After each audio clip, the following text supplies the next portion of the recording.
नमस्कार दोस्तों, स्टडी पाई YouTube channel में आप सभी का हार्दिक स्वागत है। और आप लोगों की जो लूसेंट की क्लासेस चल रही हैं उसी श्रृंखला में आज आपका होगा लूसेंट का लेक्चर 7। और लूसेंट का जो लेक्चर 7 होगा उसमें आज हम पढ़ेंगे सिंधु सभ्यता के बारे में। अभी हम लोगों ने का जो पिछला लेक्चर हुआ था यानी कि जो लेक्चर नंबर 6 था उसमें हमने सिंधु सभ्यता के बारे में जो भी इंपॉर्टेंट चीज़ें थी उसको हमने डिस्कस किया था। आज हम पढ़ेंगे सिंधु सभ्यता की जो कुछ खास विशेषताएं थी उनके बारे में हम एक एक करके देखेंगे। ठीक है, तो सबसे पहले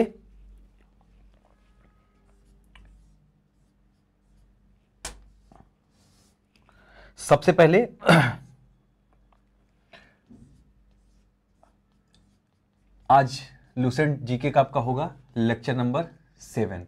ठीक है, लेक्चर नंबर 7 होगा और लेक्चर नंबर 7 में भी हम आज सिंधु सभ्यता के बारे में पढ़ेंगे। इसके पहले जो हमारा लेक्चर हुआ था यानी लेक्चर नंबर 6 उसमें भी हमने सिंधु सभ्यता के बारे में पढ़ा था, किंतु सिंधु सभ्यता की कुछ अन्य विशेषताएं थी जो आप लोगों का जानना बहुत ही ज़्यादा इंपॉर्टेंट है और परीक्षा में अगर ये पूछा जाता है तो आप इसको करने में सक्षम रहेंगे। ठीक है, तो लूसेंट जीके की जो श्रृंखला चल रही है सिंधु सभ्यता, उसमें सबसे पहले हम सिंधु सभ्यता में देखेंगे सिंधु सभ्यता की एक विशेषता थी वास्तुकला। पहली जो विशेषता थी सिंधु सभ्यता की वो थी वास्तुकला।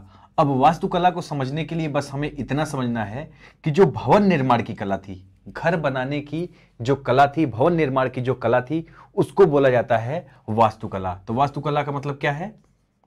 भवन निर्माण की कला। ठीक है, वास्तुकला का मतलब है भवन निर्माण की कला। भवन निर्माण में बहुत सारी चीजों का उपयोग होता है। मतलब उसका पहले अभी अगर हम घर बनवाते हैं तो सबसे पहले हम क्या करते हैं, घर का नक्शा बनवाते हैं। नक्शा बनवाने के बाद फिर जितनी भी चीज़ें हमारे लिए इंपॉर्टेंट होती हैं हम उनको मंगवाते हैं। ईंट मंगवाते हैं, बालू मंगवाते हैं, सीमेंट मंगवाते हैं, सरिया मंगवाते हैं। उसके अलावा जो वहाँ पे आपका इंजीनियर रहता है वो सारी चीज़ों को देखता है और फिर इसके बाद धीरे धीरे करके फिर आपको दरवाज़ा लगवाना पड़ता है, टाइल्स लगवाने पड़ते हैं, बहुत सारी चीज़ें यहाँ पर होती हैं। तो उस समय सिंधु सभ्यता की जो वास्तुकला की अगर हम बात करें, वास्तुकला का अर्थ है भवन निर्माण की कला। ठीक है, इसका आरंभ जो हुआ था वास्तुकला का आरंभ सिंधुवासियों ने ही किया था।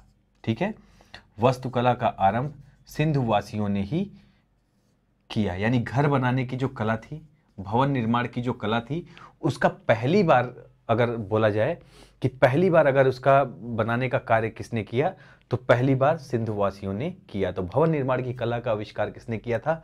सिंधुवासियों ने किया था। तो वास्तुकला इसकी पहली विशेषता थी जिसको हमने अभी देखा। एजुकेशन प्लेनेट इकोनॉमी पढ़ाने को आप बोल रहे हैं। देखिए, आपके लूसेंट जीके की जो क्लास चल रही है ना, मैंने आपको बताया है कि लूसेंट जीके की क्लास में लूसेंट के साथ साथ आपके और भी, जैसे कि लूसेंट बुक के साथ साथ एनसीईआरटी की बुक को भी हम यहाँ पे कवर कर रहे हैं। तो यहाँ पे आप जुड़े रहिए इस क्लास से। आपकी ये जो लूसेंट जीके की क्लास चल रही है इसी में आपका हिस्ट्री के बाद भी अन्य सब्जेक्ट जैसे आपका इकोनॉमी हो गया, पॉलिटी हो गया, ज्योग्राफी हो गया, विविध हो गया, सारा सिलेबस आपका यहाँ पे कंप्लीट कराया जाएगा और बहुत ही बढ़िया तरीके से कराया जाएगा। ठीक है, तो यहाँ पर आप लोग जुड़े रहिएगा। Hello Abhishek, good evening. Usha Shukla, thank you Usha Shukla, आप बोल रही हैं वीडियो शेयर करने के लिए, बहुत बहुत धन्यवाद आपका। तो हम लोग क्या पढ़ रहे हैं? सिंधु सभ्यता पढ़ रहे हैं। एक बार मैं फिर से आपको बता देता हूं, सिंधु सभ्यता पहली सभ्यता थी। सिंधु सभ्यता क्या थी? पहली सभ्यता मानी जाती है। और सिंधु सभ्यता में हम क्या पढ़ रहे हैं? वास्तुकला पढ़ रहे हैं। वास्तुकला का अर्थ होता है भवन निर्माण की कला, और भवन निर्माण की कला को ही क्या बोला जाता है? वास्तुकला बोला जाता है। और ऐसा माना जाता है कि वास्तुकला सबसे पहले सिंधुवासियों ने ही स्टार्ट की थी, यानी सिंधु सभ्यता के लोगों ने ही शुरू की थी। ठीक है, आगे बढ़ते हैं। हमने वास्तुकला देखा, इसके बाद हम देखेंगे स्नानागार। स्नानागार का अर्थ होता है वॉशरूम। ठीक है, बाथरूम जो आप अभी लोग बनाते हैं, ठीक है, बाथरूम को ही बोला जाता था स्नानागार। ठीक है, तो जो सिंधु सभ्यता से स्नानागार हमें प्राप्त हुए हैं, स्पेशली मोहनजोदड़ो से हमें क्या हुआ है?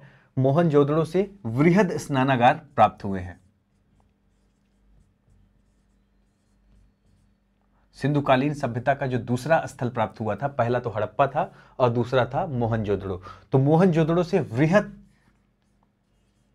स्नानागार प्राप्त हुए हैं, यानी वहां पे बड़े बड़े स्नानागार प्राप्त हुए हैं और उनको देखकर ऐसा लगता था कि जो उस समय स्नानागार बनाए गए थे काफी बढ़िया क्वालिटी के बनाए गए थे, अच्छे तरीके से बनाए गए थे। तो वृहद स्नानागार यहां पर प्राप्त हुए हैं, ठीक है।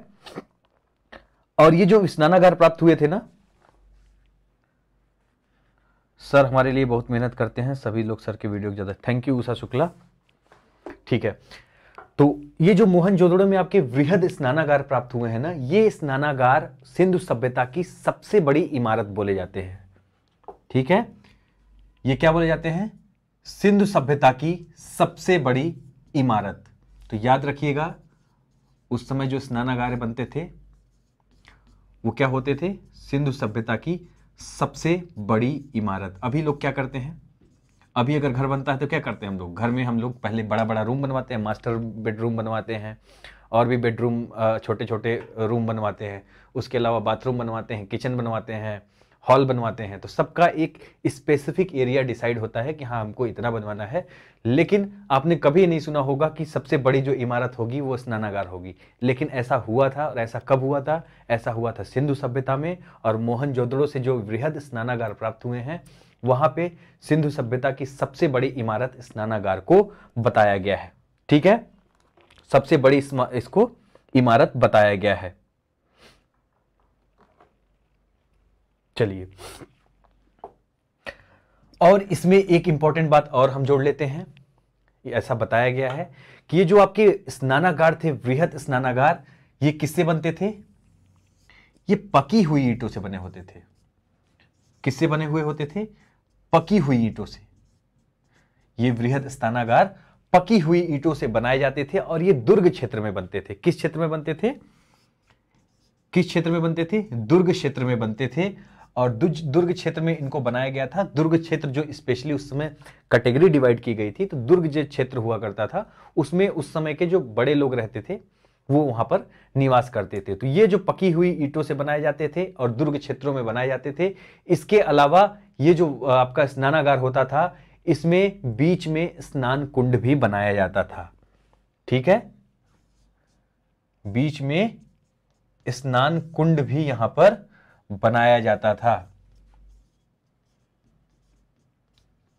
अभी जो बाथ टब होता है ना बाथरूम में, वो समझिए एक तरह का स्नाना कुंड है। और उसी तरह से स्नान कुंड जो होता था उस समय इन वृहद स्नानघरों में बनाया जाता था, ठीक है। ठीक है, चलिए अब देखिए, ये आपका वृहद स्नानागार तो बनाया गया था मोहनजोदड़ो में। जब पता चला इसके बारे में, जब हमने इसके बारे में पता किया कि भाई सिंधु सभ्यता में जो स्नानागार होते थे काफी बड़े होते थे, ठीक है, सबसे बड़ी इमारत बोले जाते थे, पकी हुई ईंटों से बने होते थे, दुर्ग क्षेत्र में बनते थे, स्नान कुंड भी बीच में बनाया जाता था। तो इसका यूज क्या होता था? आप सोचते होंगे कि नॉर्मल डेली जाते थे नहाते होते वहां पे, ऐसा नहीं था। ये इसका जो उपयोग होता था ना, धार्मिक अनुष्ठानों के लिए किया जाता था। धार्मिक अनुष्ठानों के दौरान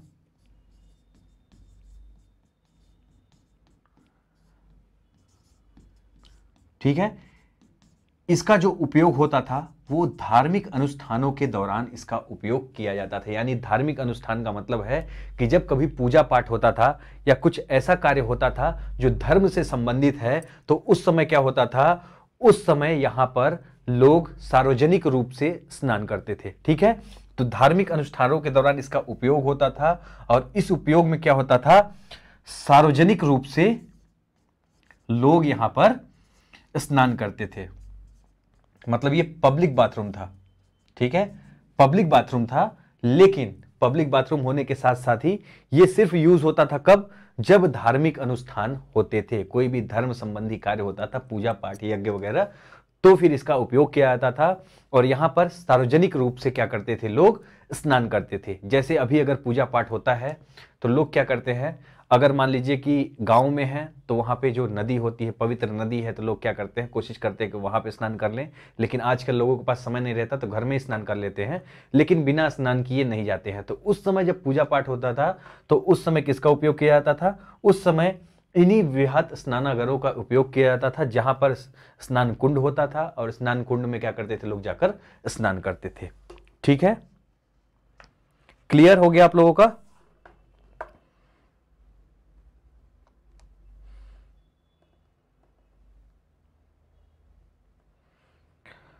चलिए अब इसकी लंबाई, चौड़ाई और गहराई देख लेते हैं। ठीक है, जो स्नान कुंड आपका बनाया जाता था तो इसकी कुछ लंबाई भी होती थी, चौड़ाई भी होती थी और इसकी गहराई भी होती थी। आखिर सार्वजनिक रूप से लोग स्नान कर रहे हैं, लेकिन इसका और सबसे बड़ी इमारत भी बताया गया है इसको, तो इसका हम साइज देख लेते हैं कि जो स्नानागार यानी बाथरूम जो बनाया जाता था इसका साइज क्या होता था। ठीक है, तो इसका साइज लंबाई में होता था, लंबाई होती थी 11.88 मीटर।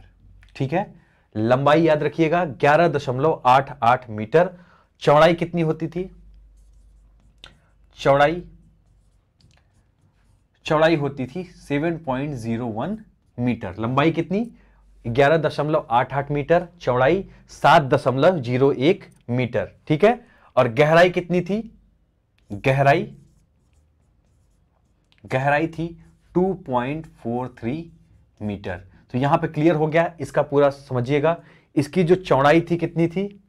7.01 मीटर, लंबाई 11.88 मीटर और गहराई थी 2.43 मीटर। ये जो स्नानागार बनाए जाते थे इनकी लंबाई, चौड़ाई और गहराई आपने यहां पर देखा। ठीक है, अब देखिए जॉन मार्शल थे।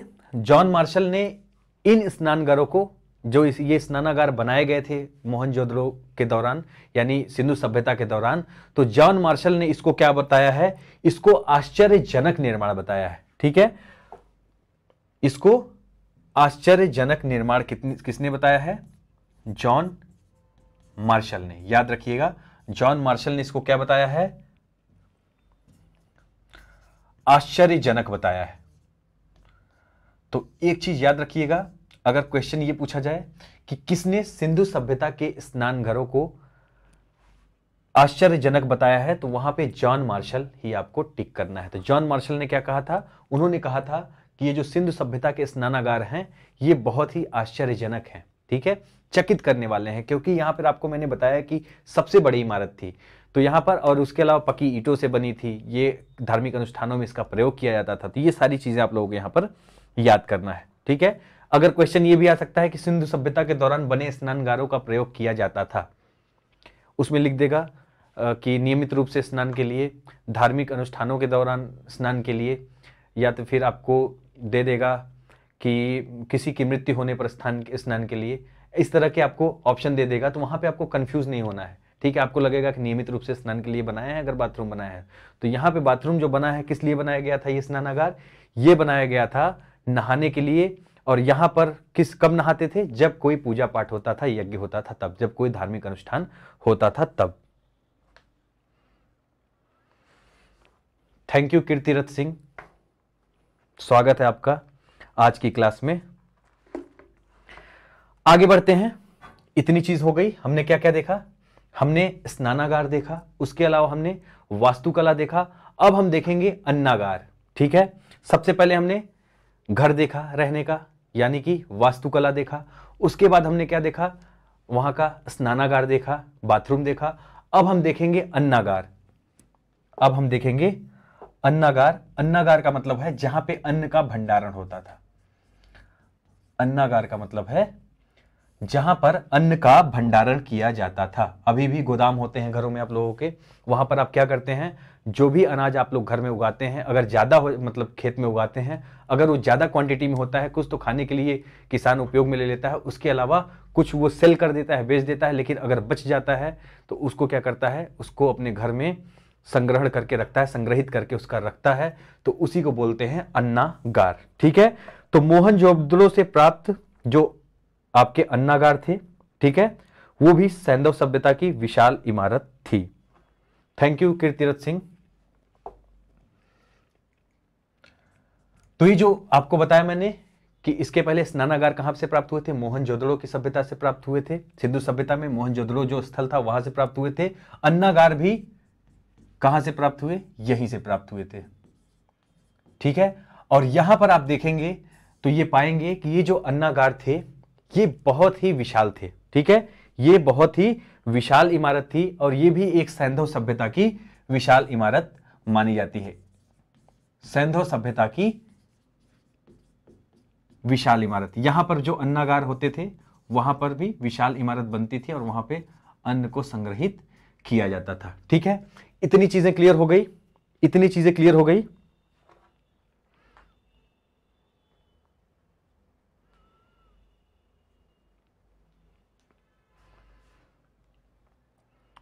हेलो अभिषेक चौधरी, इतनी चीजें क्लियर हो गई आप लोगों की। अब देखिए क्या होता था यहां पे सिंधु सभ्यता में, यहां पर जो सड़कें थी, ठीक है, यहां पर जो सड़कें थी वो सड़कें भी प्रॉपर वे में बनाई जाती थी। ठीक है, यहां पर जो सड़कें थी ना वो प्रॉपर वे में बनाई जाती थी, और इन सड़कों के किनारे नालियों का निर्माण किया जाता था। मतलब ऐसा नहीं कि कहीं से भी नाली निकाल देते थे, उस समय के लोग भी समझदार थे। और जो नालियों का निर्माण होता था ये सड़कों के किनारों से, जैसे मान लीजिए ये येलो वाला पार्ट है, ये नाली मान सकते हैं आप। ठीक है, तो सड़कों के किनारे किनारे ही नालियों का निर्माण यहां पर किया जाता था। ठीक है, चलिए, नालियों की मतलब उत्तम व्यवस्था वहां पर की गई थी।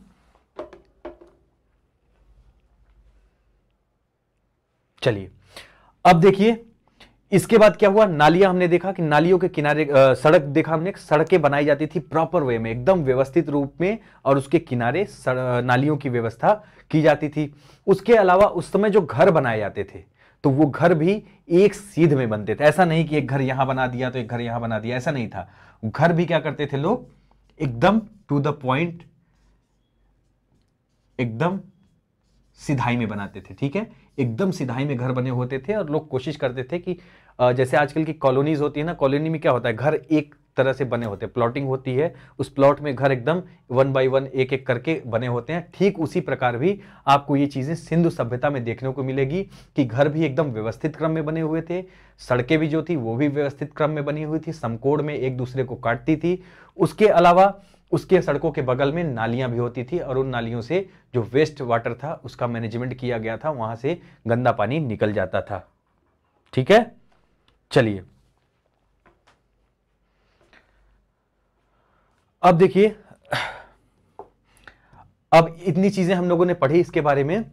घर जो बनते थे, घर की अगर हम बात करें, भवन जो बनते थे उस समय, भवन ऐसा नहीं थे कि सिर्फ एक सिंगल फ्लोर के बनते थे। ठीक है, घर वहां पर 2 मंजिला घर भी देखने को मिले हैं। ठीक है, यहां पर 2 मंजिला घर भी देखने को मिले हैं, यानी घरों को सिंगल मंजिला के साथ साथ 2 मंजिला घर भी यहां पर बनाए जाते थे।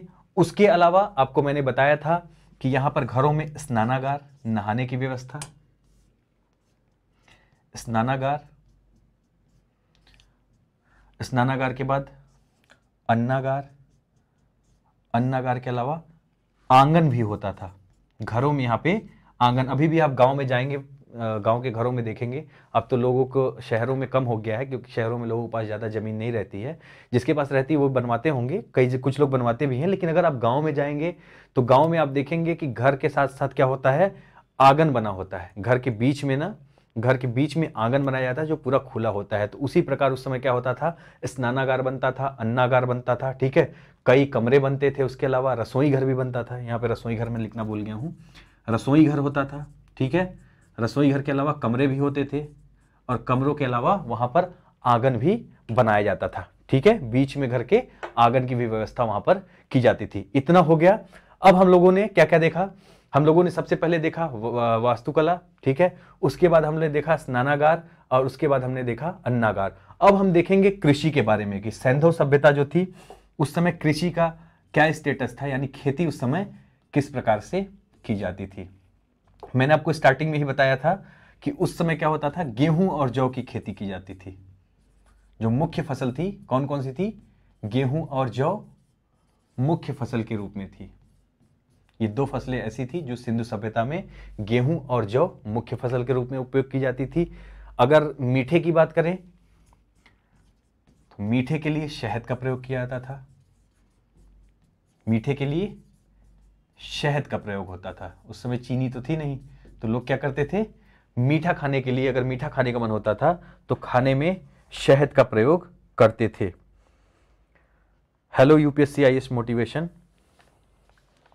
सभी साथी वीडियो को लाइक कर दें और शेयर भी कर देंगे एक बार। ये क्लासेस जो चल रही हैं, मैं आपसे कई बार बता चुका हूं कि ये लूसेंट जीके के साथ साथ ही यहाँ पर मैंने और भी बुक्स जैसे एनसीईआरटी के भी फैक्ट्स यहाँ पर कलेक्ट किए हैं और चीज़ें आपको एक एक करके समझाई जा रही हैं ताकि अच्छे तरीके से आपको समझ में आ जाए। और ये जो अभी आपका चल रहा है ना एंशिएंट हिस्ट्री वाला ये पार्ट सिंधु सभ्यता का, ये चीज़ें थोड़ा सा आपको अभी लगेगा कि ये चीज़ें आपको कठिन लगेंगी, लेकिन मैंने इनको यहाँ पे इजी वे में समझाने का कोशिश किया। आगे जैसे जैसे चैप्टर बढ़ेगा ना, जब हम आगे चल के क्या करेंगे, आगे चल के हम जब सातवाहन वंश और भी और सारी चीज़ें पढ़ेंगे, जब मेडिवल हिस्ट्री में हम पूरी तरह से घुसेंगे ना, तो फिर हमको चीज़ें बहुत ही आसान लगने लगेंगी और आधुनिक भारत जब आएगा तो फिर आपको पढ़ने में पूरा मजा आने लगेगा। तो इन चीज़ों को ध्यान रखिएगा। गेहूं और जौ उस समय की मुख्य फसल थी, मीठे के लिए शहद का प्रयोग किया जाता था। ठीक है। लोथल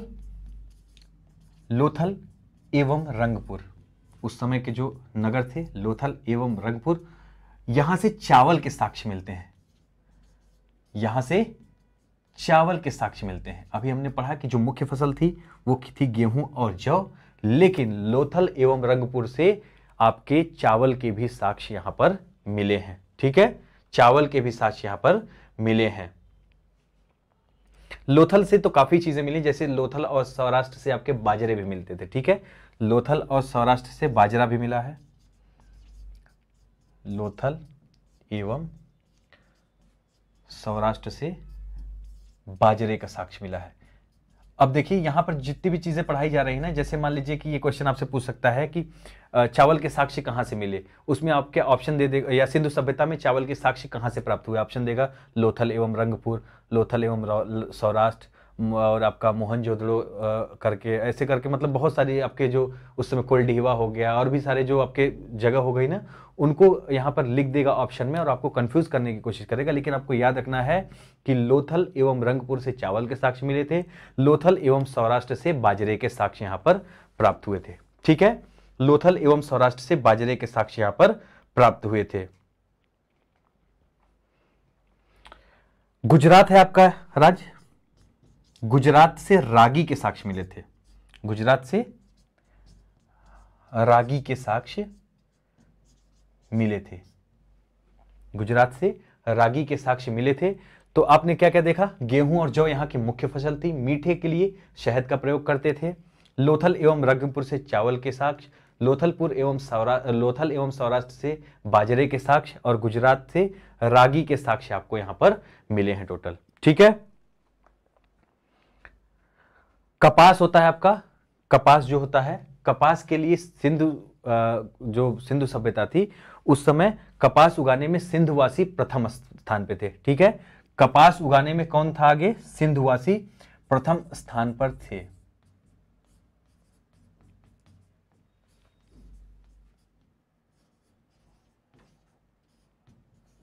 सिंधुवासी जो थे वो कपास उगाने में प्रथम थे। और इसको कैसे हम मानते हैं कि ये आपके सिंधुवासी जो थे ये कपास उगाने में प्रथम थे, बताइए कैसे हम जानते हैं कि जो सिंधुवासी थे ये कपास उगाने में प्रथम थे।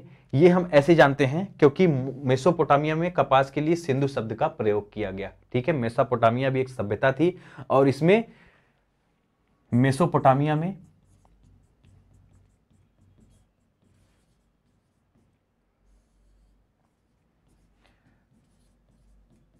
कपास के लिए सिंधु शब्द का प्रयोग किया गया था।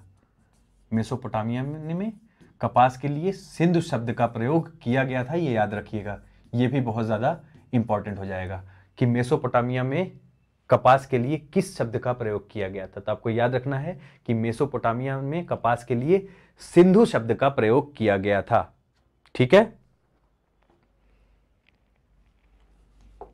सिंधु शब्द का प्रयोग किया गया था। इसके बाद यूनानियों ने इसको क्या कहा था, यूनानियों ने कपास को सिंडन कहा था, यूनानियों ने कपास को क्या कहा, कपास को कहा सिंडन। ठीक है, कपास को यूनानियों ने सिंडन कहा। और ये जो सिंडन शब्द आपको यहां पे दिख रहा है ना, ये सिंधु सभ्यता को ही इंगित करके कहा गया था। ठीक है, क्योंकि सिंधु सभ्यता का जो आपका यूनानी रूप है, यूनानी रूपांतरण है, उसमें इसको सिंडन कहा जाता है। ठीक है, सिंधु सभ्यता को ही। तो यहां पे यूनानियों ने कपास को सिंडन कहा और इसके अलावा मेसोपोटामिया में भी कपास के लिए सिंधु शब्द का प्रयोग किया गया है। तो इससे हम ये जान जाते हैं, इससे हमें ये पता चलता है कि कपास उगाने में जो प्रथम थे वो सिंधुवासी ही थे। क्लियर हो गया?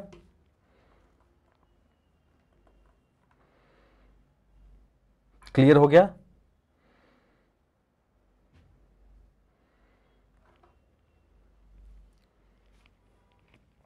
आगे बढ़ें। सैंधववासी हल के प्रयोग से परिचित थे। मैंने आपको बताया भी है पिछले लेक्चर में, फिर से बता देता हूं। सैंधववासी हल के प्रयोग से परिचित थे। याद रखिएगा, हल जो होता है खेत जोतने के कार्य में आता है। अभी तो ट्रैक्टर आ गया है, गांव में आपको हल देखने को मिल जाएगा। तो हल के प्रयोग से कौन परिचित था? सैंधववासी हल के प्रयोग से परिचित थे। उसके अलावा बानौली से मिट्टी के बने खिलौने प्राप्त हुए हैं। ठीक है, बाड़ावली से मिट्टी के बने खिलौने प्राप्त हुए हैं। मिट्टी के खिलौने मिले हैं, बाड़ावली से मिट्टी के खिलौने बने हैं। और इससे हमें यह भी पता चलता है कि मिट्टी के खिलौने उस समय से बनाए जाते थे सिंधु सभ्यता के दौरान। ठीक है, आटा वाली चक्की आप लोगों ने देखी है, गांव में होती है आटा की चक्की। दो पत्थर होते हैं गोल गोल राउंड शेप में, एक पत्थर होता है ऐसे सर्कुलर रूप में, और उसके ऊपर दूसरा पत्थर रहता है और बीच में ऐसे डंडा लगा रहता है, उसको पकड़ के ऐसे ऐसे घुमाते हैं। तो उसके अंदर और बीच में उसमें क्या रहता है, होल रहता है। तो उसमें जो भी अनाज डालते हैं ना उसको पीसते हैं। ठीक है, पीसने का कार्य होता है। तो लोथल से आटा पीसने की चक्की भी प्राप्त हुई है। कहां से प्राप्त हुई है? लोथल से।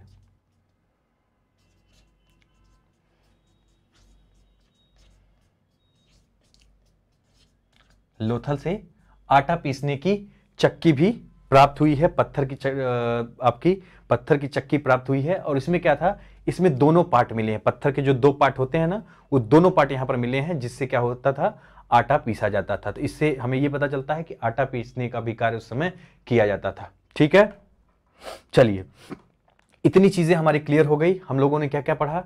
हम लोगों ने कृषि पढ़ा। ठीक है, कृषि के अलावा हम लोगों ने यहां पर स्नानागार देखा, अन्नागार देखा, स्नानागार देखा, और हमने देखा आपका वास्तुकला। अब हम देखेंगे पशुपालन के बारे में। अब हम देखेंगे पशुपालन के बारे में। पशु तो शुरुआत से ही पाले जा रहे हैं। ठीक है, तो यहां पर हम सिंधुओं के बारे में बात करेंगे। देखिए, जो सैंधववासी थे ना, वो घोड़े एवं हाथी से परिचित थे।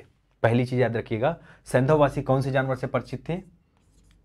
घोड़े एवं हाथी से परिचित थे। मतलब उनको पता था कि ये जानवर होते हैं, घोड़े एवं हाथी। ठीक है, लेकिन घोड़े के और हाथी से परिचित होने के बावजूद ये इसको पालतू बनाने में सफल नहीं हो पाए थे। ठीक है, पालतू बनाने में असफल, पालतू बनाने में असफल, यानी जानते थे घोड़े और हाथी के बारे में, लेकिन इनको पालतू नहीं बना पाए थे सिंधुवासी।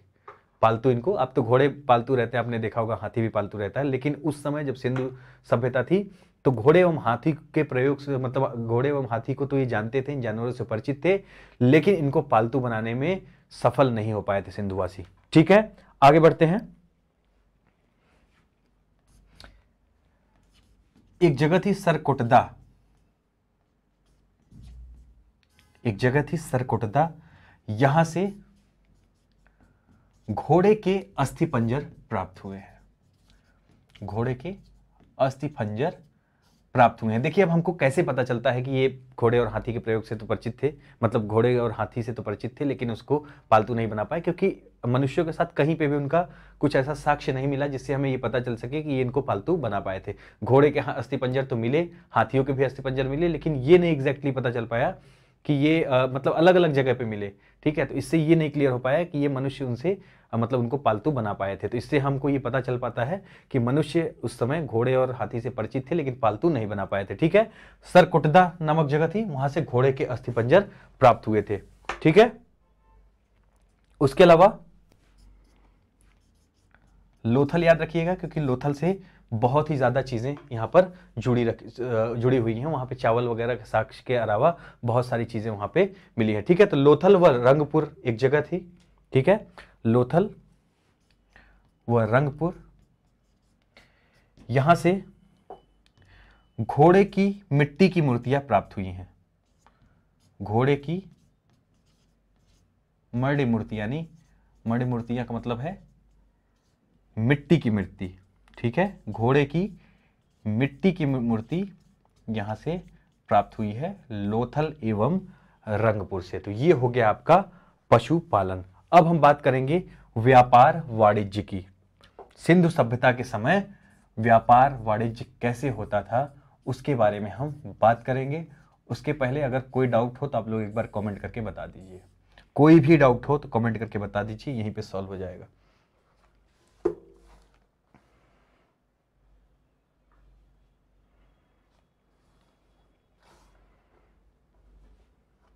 चलिए आगे बढ़ते हैं।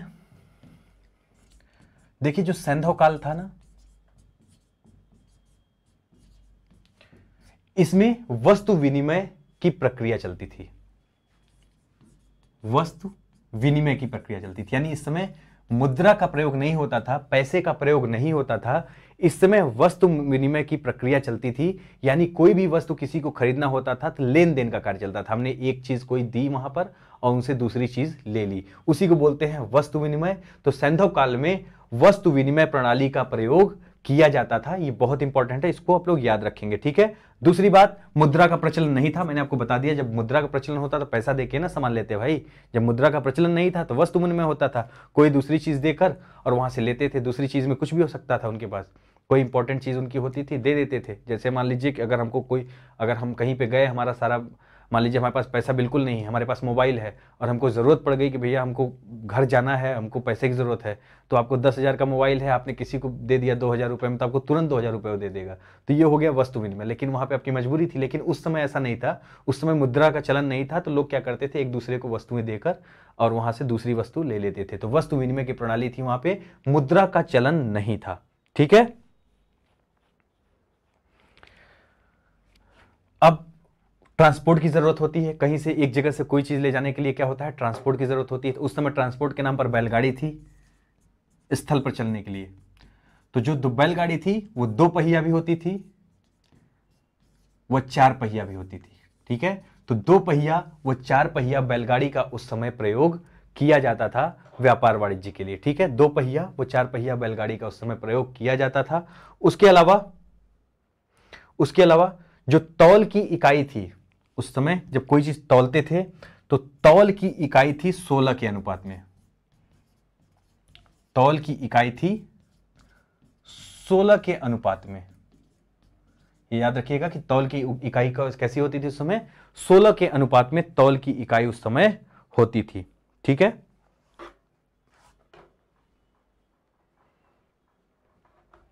आगे बढ़े। देखिए मोहनजोदड़ो में जो प्राप्त मुहर है, मोहनजोदड़ो से मुहरें प्राप्त हुई थी। ठीक है, और जो मोहनजोदड़ो से जो मुहरें प्राप्त हुई थी ना, उसमें नाव का चित्र मिला है। किसका चित्र मिला है, नाव का चित्र। और ये नाव का चित्र मिला और इससे हमें यह पता चलता है कि उस समय जो समुद्री व्यापार होता था, ठीक है, उस समय जो आंतरिक व बाह्य व्यापार होता था, उनके लिए क्या किया जाता था, नाव का प्रयोग किया जाता था। ठीक है, नाव का प्रयोग किया जाता था, क्योंकि उस समय नाव का चित्र मिला है मुहर पे। तो इससे हम ये अंदाजा लगाते हैं कि उस समय आंतरिक व बाह्य व्यापार के लिए नाव का प्रयोग किया जाता था। ठीक है, तो ये हो गया आपका सैंधव सभ्यता के बारे में जो इंपॉर्टेंट चीजें थी आपके लूसेंट की बुक में। उसके अलावा जो इंपॉर्टेंट फैक्ट्स थे हमने यहां पर कवर कर लिए हैं। अब हम अगला जो हमारा टॉपिक होगा उसमें हम वैदिक सभ्यता के बारे में पढ़ेंगे। सिंधु सभ्यता के बाद जो सभ्यता आई उसको वैदिक सभ्यता बोलते हैं, और उसी के बारे में हम अपने अगले लेक्चर में, यानी कि कल, हम इसके बारे में पढ़ने वाले हैं।